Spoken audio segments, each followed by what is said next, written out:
Bonjour à tous, chers amis passionnés de tortues. Aujourd'hui, je vais vous apprendre à vermifuger votre tortue. Donc pour ce faire, en l'occurrence, on va utiliser du fluvermal, parce que c'est la molécule que j'ai choisie afin de protéger l'animal contre les nématodes, les plus rencontrés chez les chéloniens. On pourrait aussi utiliser du panacure. J'ai préalablement rempli ma seringue à piston, munie d'une sonde droite métallique de type canule à bout arrondi. La manœuvre peut sembler compliquée au départ lorsqu'on n'a pas l'habitude, mais avec un peu d'expérience, l'opération n'est pas si compliquée. Pour faire sortir la tête de façon à pouvoir la saisir, on exerce une petite pression sur les membres arrière, ce qui favorise généralement la sortie de la tête de la tortue.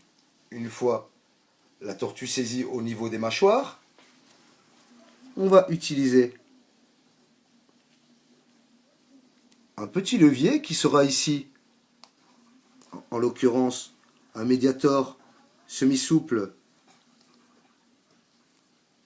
pour musicien.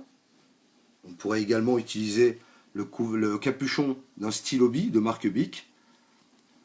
Ensuite, il faudra tourner la sonde tout doucement, sans exercer aucune pression, et la laisser descendre d'elle-même jusqu'au fond.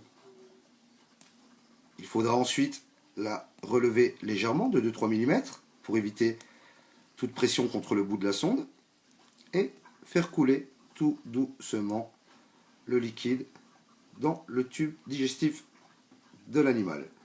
On fera ensuite ressortir la sonde de la même façon qu'on l'avait utilisée pour la rentrée.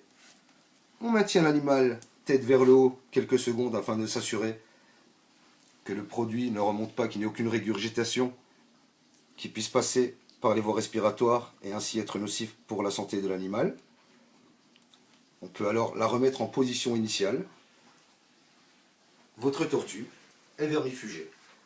Il faudra réitérer l'opération dans 15 jours, car tout comme le panacure, l'opération se fait en 2 fois. Vous savez maintenant comment vermifuger votre tortue. Je vous dis à bientôt et au revoir.